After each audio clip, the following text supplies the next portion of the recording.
திண்டுக்கல்லில் 4 கொலை வழக்குகள் உட்பட 16 குற்ற வழக்குகளில் தொடர்புடைய பிரபல ரவுடியை போலீசார் துப்பாக்கியால் சுட்டுப்பிடித்த சம்பவம் பெரும் பரபரப்பை ஏற்படுத்தியுள்ளது. மற்றொரு கொலைக்கு கூட்டாளிகளுடன் சேர்ந்து திட்டமிட்டவரை போலீசார் தட்டி தூக்கியது எப்படி? திண்டுக்கல் மேட்டுப்பட்டி பகுதியை சேர்ந்தவர் விக்னேஸ்வரன். பிரபல ரவுடியான இவர் மீது 4 கொலை வழக்கில் உட்பட 16 குற்ற வழக்குகள் நிலுவையில் உள்ளன. போலீசாரின் தொடர் கண்காணிப்பில் இருந்து வந்த இவர் மேலும் ஒருவரை கொலை செய்வதற்காக திட்டமிட்டு செயல்பட்டு வந்ததாக போலீசாருக்கு ரகசிய தகவல் கிடைத்துள்ளது.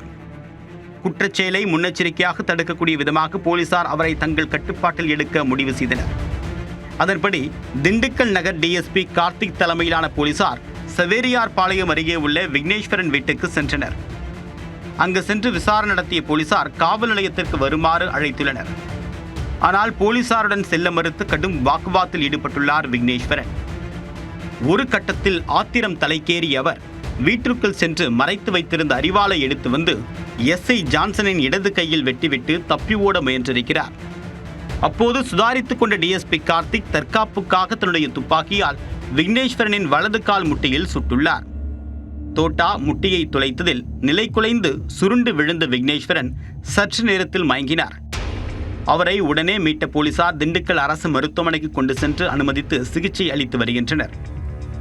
அதே மருத்துவமனையில் விக்னேஸ்வரன் அரிவாளால் வெட்டியதில் காயமடைந்த எஸ்ஐ ஜான்சனும் அனுமதிக்கப்பட்டு சிகிச்சை பெற்றார்.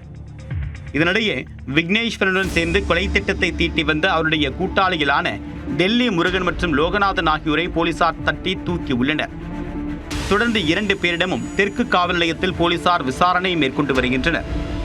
கொலை திட்டத்துடன் செயல்பட்டு வந்த ரவுடிகள் முன்னெச்சரிக்கை நடவடிக்கையாக கைது செய்யப்பட்டதால் நிகழ இருந்த கொலை சம்பவம் தடுக்கப்பட்டுள்ளது.